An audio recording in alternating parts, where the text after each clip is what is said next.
વલાઓ, પ્રભુ ઈસુના નામમાં પ્રેમી સલામ. અને છેલ્લા કેટલાય દિવસથી હું આ એક જ કલમ પર મનન કરી રહ્યો છું અને જાણે મને એમાંથી પ્રભુનો આત્મા નવી ને નવી બાબતો સમજાવી રહ્યો છે અને હું તમારી સાથે શેર કરવા માંગુ છું. હું પ્રથમ એક કલમ વાંચીશ અંગ્રેજીની અંદર, 2 કોરિન્થીયોના પત્રના 4 અધ્યાયની 16મી કલમ. Therefore, we do not lose heart, even though our outward man is perishing, yet the inward man is being renewed day by day.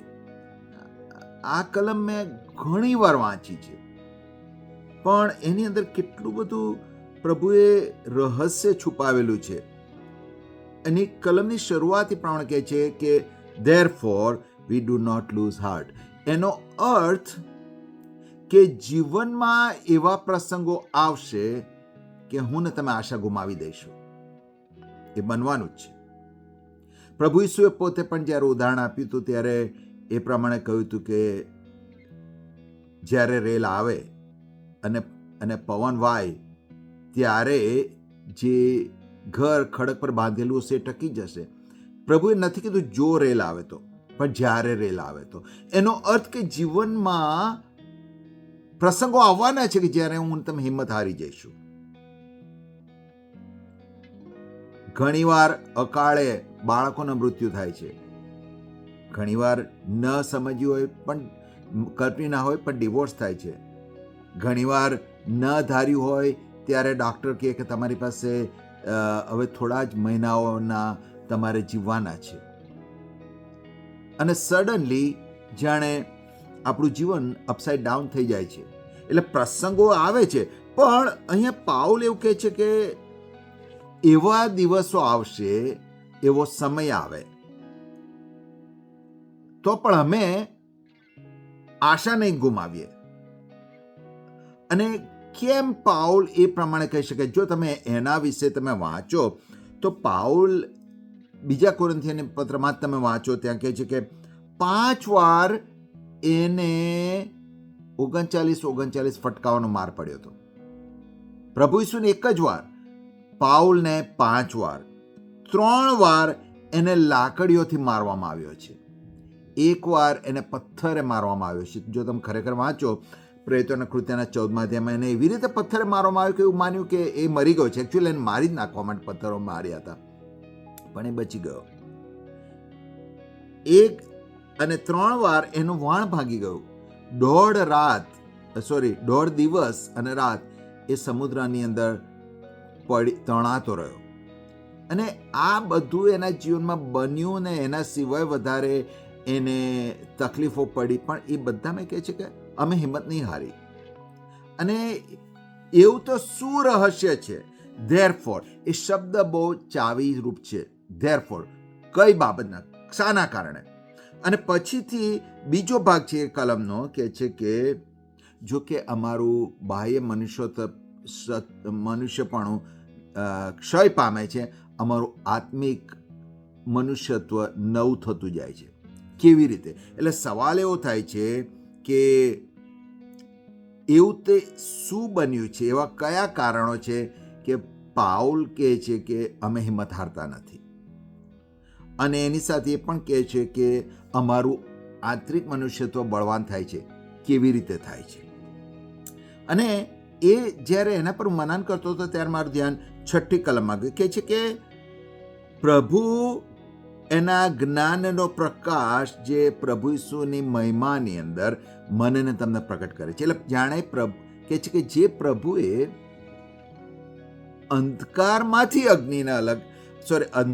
પ્રકાશને અલગ કર્યો, એ જ પ્રભુ ઈસુના ગૌરવનો પ્રકાશ જે તમને જ્ઞાન આપે છે.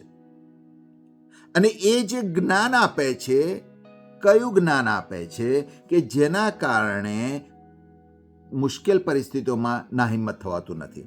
તો એ જે કયું જ્ઞાન આપે છે એ જો તમે જુઓ તો 8મી કલમમાં કહે છે કે અમે સર્વ જગ્યાઓથી, દરેક બાબતોથી સપડાયેલા છે. અંગ્રેજીમાં કહે છે troubled every side, ઘણા ટ્રાન્સલેશનમાં કહે છે હાર્ડ પ્રેસ એવરી સાઈડ.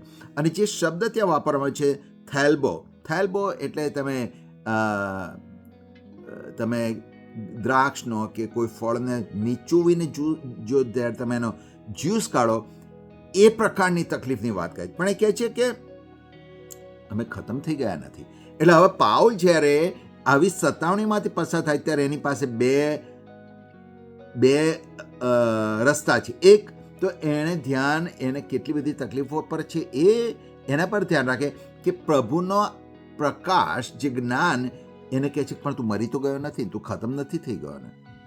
અથવા બીજી કલમમાં કહે છે કે 8મી જ કલમમાં કહે છે પરપ્લેક્સ, એટલે અમે પરપ્લેક્સ થયેલા. અંગ્રેજીમાં કહે પરપ્લેક્સ, પણ ગ્રીક શબ્દ વપરાયેલો છે એપારિયોનો અર્થ બહુ સરસ છે. અમને સમજ નહીં પડતી અમારે શું કરવું. અને ઘણીવાર આપણને એવું થાય છે કે આપણને સમજ નથી પડતી કે શું કરીએ, આ પરિસ્થિતિમાં શું કરીએ, ક્યાં જઈએ. પાઉલ કહે છે કે મારા જીવનમાં એવા પ્રસંગો આવે છે કે જ્યારે શું કરવું સમજ નથી પડતી. હવે એ સમયે શું કરવું છે એના પર હું ધ્યાન રાખું કે ઈશ્વરના આત્માનો પ્રકાશ જે મને જ્ઞાન પૂરું પાડે છે અને મારું ધ્યાન બીજી તરફ દોરે છે અને કહે છે અમે ડિસ્પેર નથી થયા.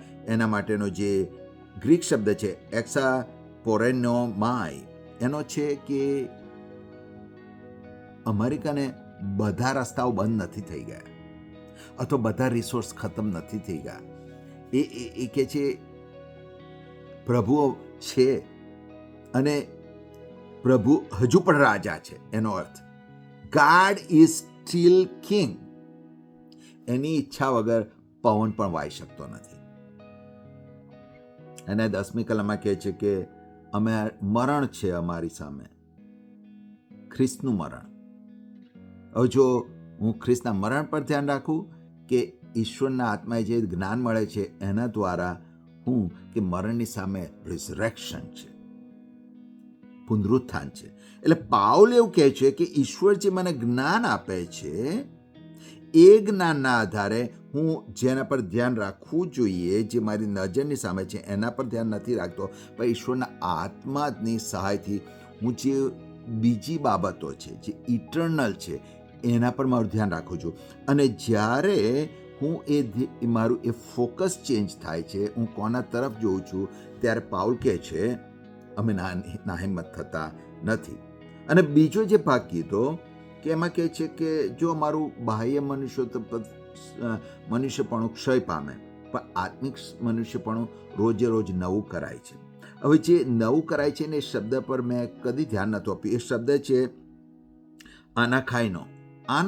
એ શબ્દ બહુ ઇન્ટરેસ્ટિંગ છે. આનાકાઈનો શબ્દ છે એનો અર્થ છે કે ઇટ કોઝ ટુ ગ્રો.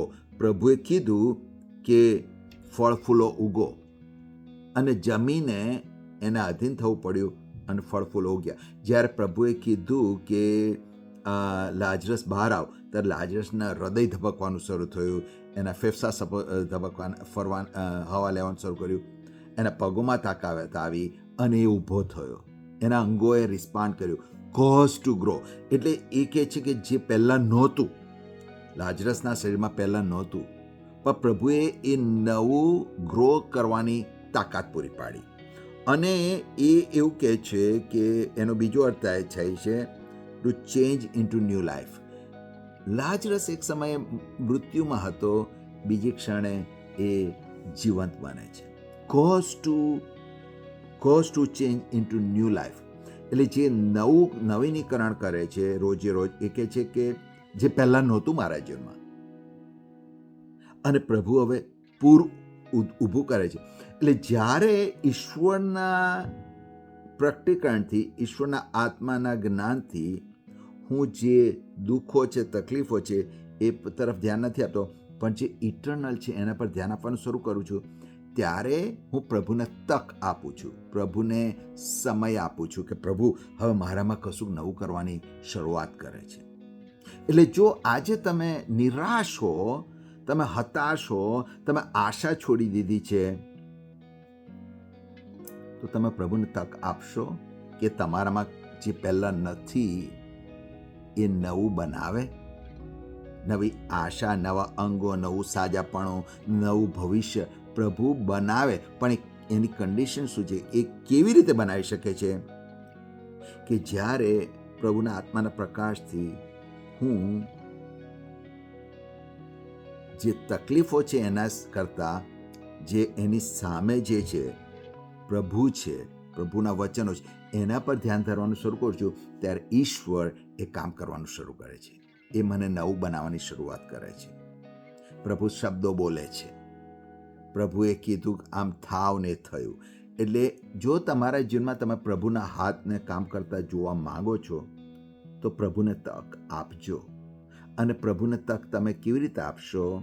કે ઈશ્વરની આગળ બેસો ને કે તારા આત્માનો પ્રકાશ મને આપ, કે જે મારી સામે છે એની તરફ હું ના જોઉં. કારણ કે પાઉલ એ પત્રમાં કહે છે કે જે હું આંખેથી જોઉં છું એ ક્ષણિક છે, ક્ષણભંગુર છે, પછી હું જોઈ નથી શકતો, એ ઇટર્નલ છે. પ્રભુ કેવી રીતે કામ કરે છે, પ્રભુ શું કરી રહ્યા છે, એ હું તમે નથી જોઈ શકતા, પણ એ ઇટર્નલ છે. અને પ્રભુને કામ કરવા માટે, પ્રભુના સામર્થ્યને પ્રગટ થવા માટે એટલીસ્ટ આપણે પ્રભુને તક આપીએ કે મારું ને તમારું જીવન બદલાઈ જાય.